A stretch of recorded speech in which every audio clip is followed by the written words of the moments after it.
बिस्मिल्लाहिर्रहमानिर्रहीम अस्सलामु अलैकुम वरहमतुल्लाहि वबरकातुहू। तुसीं साडा यूट्यूब चैनल वेखदे पियो अपना पंजाब हाफिज़ इफ्तिखार। अज साडे नाल फिर जी है ने इमरान सब्जी वाले जेह्ड़े बेचते गढ़ते खाते बोते ने, मिसाल के तौर अपनी करीब केयर करते हैं। ये अज पैगाम लैके आए ने जी, बच्चे चुके जाते हैं। इन्होंने पूछांगे कि इतने मसला बनया है, कितने वाक़या होया है।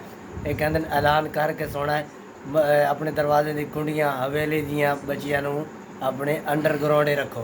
इंजी गल है भाई इमरान, की कहना चाहोगे? हाँ जी बिल्कुल ਇਹੋ ਹੀ ਗੱਲ ਹੈ ਜੀ ਭਾਜੀ। ਹੁਣ ਫੋਨ ਆਇਆ ਸੀ ਬੰਦੇ ਦਾ, अच्छा ਮਾਸਟਰ ਹੀ ਸਕੂਲ ਦਾ। ਉਹਨੇ ਇਹ ਗੱਲ ਕਹੀ ਹੈ ਕਿ ਯਾਰ ਐਲਾਨ ਕਰਵਾ ਛੜਿਓ, ਬੱਚੇ ਚੁੱਕੇ ਜਾਂਦੇ ਨੇ ਪਏ ਜ਼ਿਆਦਾ। ਤੇ ਉਹਨਾਂ ਦੇ ਮਾਂ ਪਿਓ ਨੂੰ ਇਹ ਹੀ ਕਹਿਣਾ ਕਿ ਮਸਲਨ ਕਿ ਜਿਹੜਾ ਨਾ ਹਿਫਾਜ਼ਤ ਕਰਨ, ਛੱਡ ਕੇ ਆਉਣ ਖੁਦ ਸਕੂਲ 'ਚ ਔਰ ਲੈ ਕੇ ਵੀ ਆਉਣ ਕਰਨ, ਅਹਤਿਆਤ ਕਰਨ। ਬੱਚੇ ਚੁੱਕੇ ਜਾਣ ਡਏ ਨੇ, 2-3 ਜਗ੍ਹਾ ਤੋਂ ਚੁੱਕੇ ਵੀ ਗਏ ਨੇ, ਕੁਝ ਫੜੇ ਵੀ ਗਏ ਨੇ ਵਿੱਚੋਂ। जो चुक लेंदे ने की करते हैं, खास कर जेड़ा मंगण आते हैं बीबियां, उन्होंने ਦਾ ਸ਼ਨਾਖਤੀ ਕਾਰਡ ਵਗੈਰਾ हाँ जी बिल्कुल। ਜਿਹੜੇ ਆਉਂਦੇ ਨੇ ਨਾ ਮੰਗਣ ਮੁੰਗਣ ਵਾਲੇ, ਇਹਨਾਂ ਨੂੰ ਬਿਲਕੁਲ ਜਿਹੜਾ ਨਾ ਕੋਈ ਖੈਰ ਖੂਰ ਨਾ ਪਾਓ।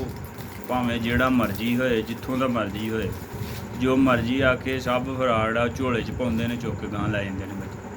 2-4 ਗੱਲਾਂ ਮਿੱਠੀਆਂ ਕਰਦੇ ਨੇ, ਸਾਨੂੰ ਨਾਲ ਸਿਗਰਟ ਪੀਵਾਉਂਦੇ ਨੇ ਤੇ ਇਹ ਨਹੀਂ ਪਤਾ ਲੱਗਾ ਜਦੋਂ ਸਿਗਰਟ ਮੁੱਕੇਗੀ ਸਾਡਾ ਇੱਕ ਬੱਚਾ ਨਹੀਂ ਲੱਭਣਾ ਘਰੋਂ। ਬਿਲਕੁਲ ਜੀ। ਰਮਾਲ ਹੁੰਦਾ ਪਿਆ ਉਹਨਾਂ ਦੇ ਕੋਲ, ਉਹ ਹੀ ਲਾਉਂਦੇ ਨੇ ਨੱਕ ਨੂੰ। ਉਹਨਾਂ ਦੀ ਗੱਲ ਦੇ ਅੰਡਰ ਨਹੀਂ ਆਣਾ, ਉਹਨਾਂ ਦੀ ਗੱਲ ਬੜੇ ਤਰੀਕੇ ਨਾਲ ਸੁਣਨੀ ਹੈ। ਉਹਦੇ ਉੱਤੇ ਪ੍ਰੈਸ਼ਰ ਪਾ ਕੇ ਫਿਰ ਉਹਦਾ ਸ਼ਨਾਖਤੀ ਕਾਰਡ ਪੁੱਛਣਾ, ਕਿਹੜੀ ਜਗ੍ਹਾ ਤੋਂ ਆਏ ਹੋ, ਕਿਤੇ ਜੁੱਗੀ ਲਾਈਏ, ਕੀ ਕਰਦੇ ਹੋ, ਪੱਕੀ ਵਾਸ ਬਣ ਕੇ ਉਹ ਸਾਰੀ ਤਸ਼ਵੀਸ਼ ਕਰਕੇ ਫਿਰ ਉਸ ਤੋਂ ਬਾਅਦ ਹੀ ਬੱਚਾ ਸਾਡਾ ਲੈ ਜਾਂਦੇ ਨੇ। ਬਿਲਕੁਲ। ਲਿਹਾਜ਼ਾ ਇਸ ਗੱਲ ਤੇ ਤੁਸੀਂ ਸਾਡੇ ਲਈ ਬਿਹਤਰ ਅਮਲ ਕਰੋ।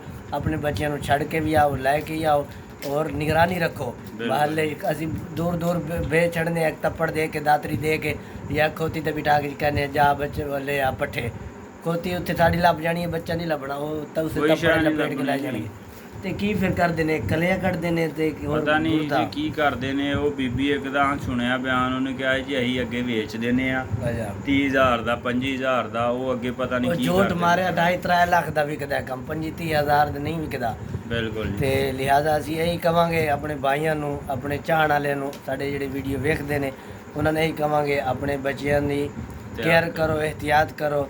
और ਤੁਹਾਡੇ ਮਿਸਾਲ ਕੇ ਤੌਰ ਕਿਸੇ ਪਿੰਡ 'ਚ ਕਿਸੇ ਸ਼ਹਿਰ ਦੇ ਐਵੇਂ ਦੇ ਵਾਕਿਆ ਬਣੇ, ਉਹ ਵੀ ਸਾਨੂੰ ਦੱਸ ਦੇਣਾ ਤੇ ਸਾਨੂੰ ਵੀ ਪਤਾ ਹੋਏ ਕਿ ਫਲਾ ਜਗ੍ਹਾ ਤੇ ਕਿਆ ਹੋਇਆ ਨਹੀਂ ਹੋਇਆ। ਬਿਲਕੁਲ। ਤੇ ਅਸੀਂ ਇੱਥੇ ਵੀਡੀਓ ਐਂਡ ਕਰਨੇ। ਜੇ ਸਾਡੀ ਵੀਡੀਓ ਚੰਗੀ ਲੱਗੀ ਸਾਡੇ ਚੈਨਲ ਸਬਸਕ੍ਰਾਈਬ ਕਰੋ। ਇਨਸ਼ਾਅੱਲਾ ਅਸੀਂ ਨਵੀਂ ਵੀਡੀਓ ਨਾਲ ਹਾਜ਼ਰ ਹੋਵਾਂਗੇ। ਅੱਲਾਹ ਹਾਫਿਜ਼।